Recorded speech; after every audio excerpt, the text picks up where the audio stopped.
sevgili dostlar. Kitap okurken zihnimizde ve ruhumuzda neler oluyor düşündünüz mü hiç? Gelin bugün isterseniz bunu birlikte düşünelim. Hayat şüphesiz en iyi ifadesini sanat ve edebiyatta bulmuştur hep. Bir tabloya bakarken, bir romanı ya da hikayeyi okurken içinde kendimizden bir şeyler buluyor olmamız bununla alakalıdır. İnsan beyni kültür ve sanata hayat veren bir organdır. Ama aynı zamanda kültür ve sanattan etkilenen de bir organdır. Onunla şekillenir. Dolayısıyla her ikisinin arasındaki etkileşimden söz etmek mümkündür. Bir hikayeyi ya da romanı okurken yüzeysel okuyup geçmeyiz. Kendimizi onun içinde buluruz. Yani roman aynı zamanda düş gücümüzü de ateşler. Ete kemiğe bürünür sözcükler. Peki o halde okurken kafamızda neler oluyor? Okumak mı daha iyi yoksa o meşhur soruya gelelim, okuyacağımız eserin filmini izlemek mi? Yıllardır süregelen bir tartışmadır bu. İki kesim vardır hep. Bir kesim kitap okumayı, diğer kesim de eserin filmini izlemeyi tercih eder. Ben şahsen kitap okuyanlardan yanayım. Kitap okumanın hazzına erenler eminim benim gibi düşüneceklerdir. İsterseniz bunu biraz somutlaştıralım. Gelin bunu çok tanınmış bir roman üzerinden sorgulayalım birlikte. Birçoğunuzun okuduğu, birçoğunuzun filmini izlediğini düşündüğüm ünlü roman Da Vinci Şifresi'nden bahsetmek istiyorum. Dan Brown bunu 2003 yılında kaleme almıştı.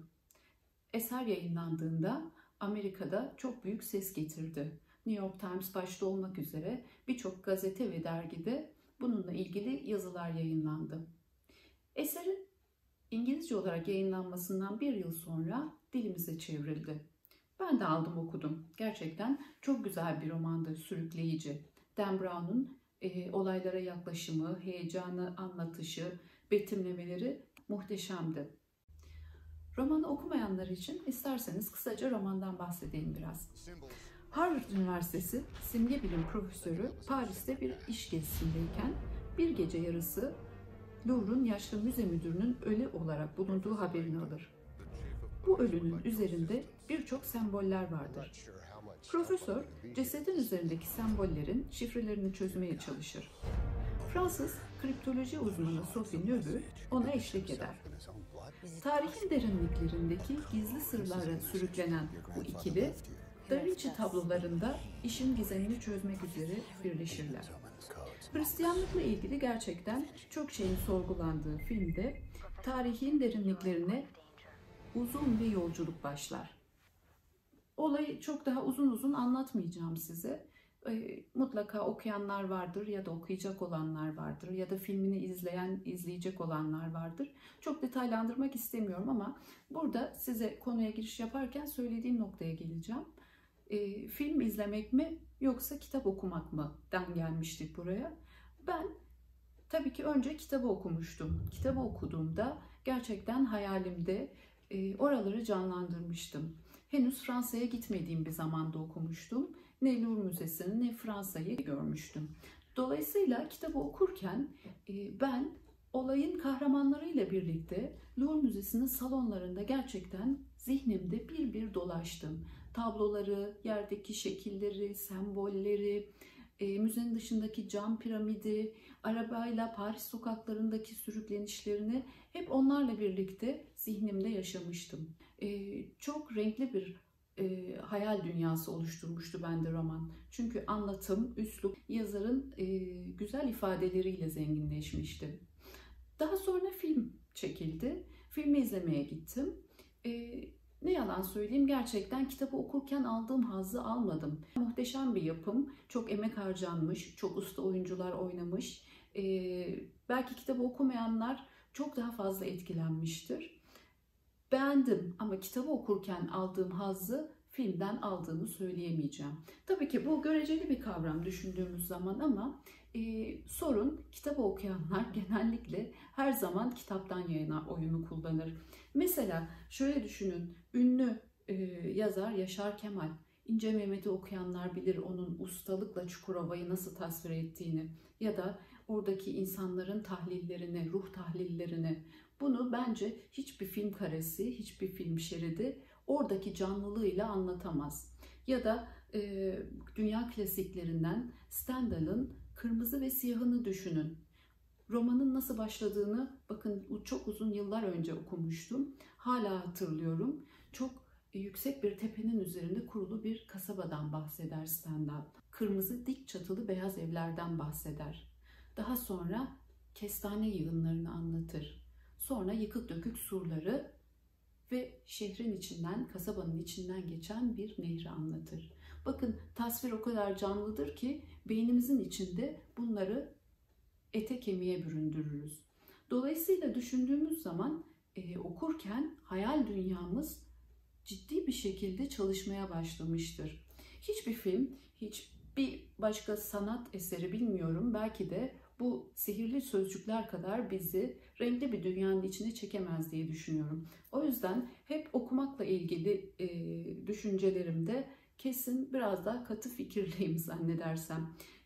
Çok iyi kitap okuyucuları da bunu destekleyecektir. Şimdi tarihin çeşitli dönemlerinde düşündüğümüzde entelektüel insanlar, aydınlar, okurlar bu konuya çok kafa yormuşlar. Yani okurken kafamızın içinde ya da ruhumuzda neler oluyor da biz bu kadar keyif alıyoruz okumaktan. Bunu isterseniz gelin biz de burada irdeleyelim. Orhan Pamuk 2011 yılında zannedersem yazdığı bir eserde bunu sorgulamıştı ve madde madde açıklamıştı kitabında. Gerçekten çok güzel tespitleri vardı orada. Biz de isterseniz buradan hareketle okurken zihnimizde ve ruhumuzda nelerin olduğunu birlikte bulmaya çalışalım. Kitap okurken zihnimizde bir kere olayın akışına önce tanıklık ederiz. Hikayeyi takip ederiz. Bir olay örgüsü vardır, kahramanlar, kişiler vardır ve biz akışla birlikte olayın içine gireriz. Daha sonra kelimeler bizim zihnimizde şekillenmeye başlar. Yani kelimeler ete kemiğe bürünür. Tasvir edilen insanları kafamızda canlandırırız, mekanları düşünürüz. Bunlar nasıl insanlar, zihnimizde nasıl şekilleniyor bunlardan bahsederiz.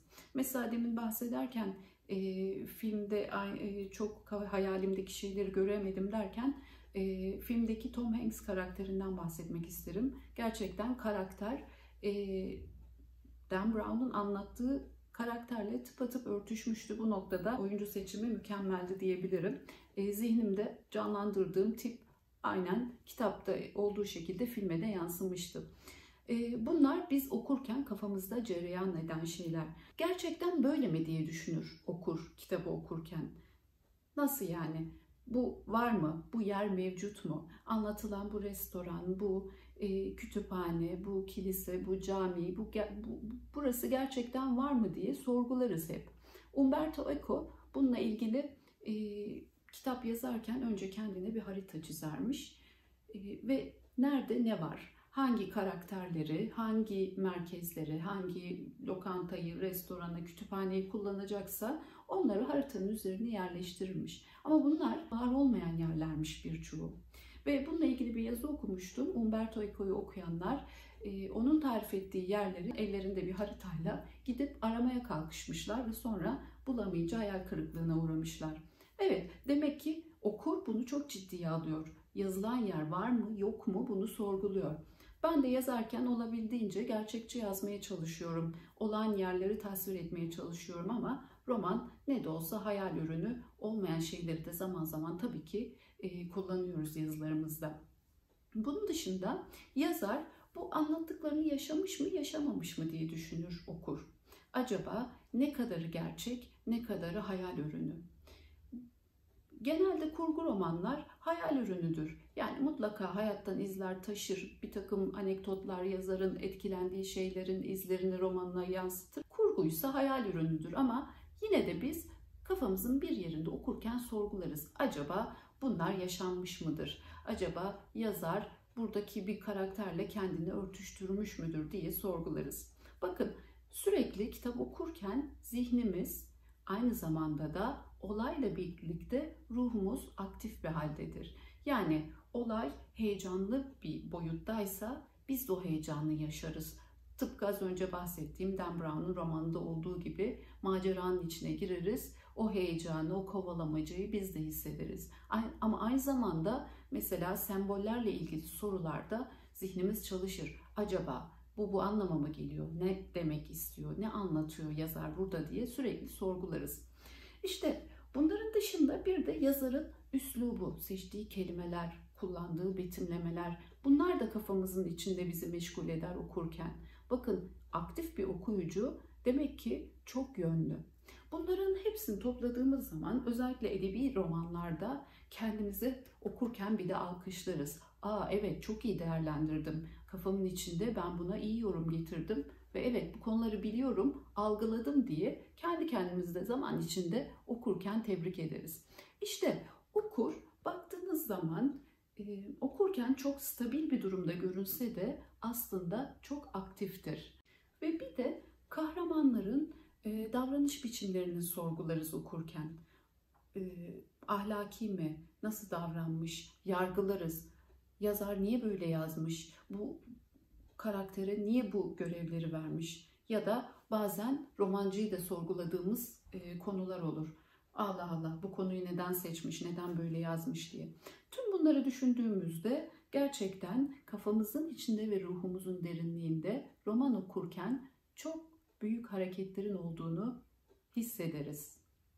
Evet, belki düşünmeyiz bunları ama gerçekten şimdi tane tane irdelediğimizde bunların hepsinin olduğunu hepimiz okurken bu duyguları yaşadığımızı biliyoruz.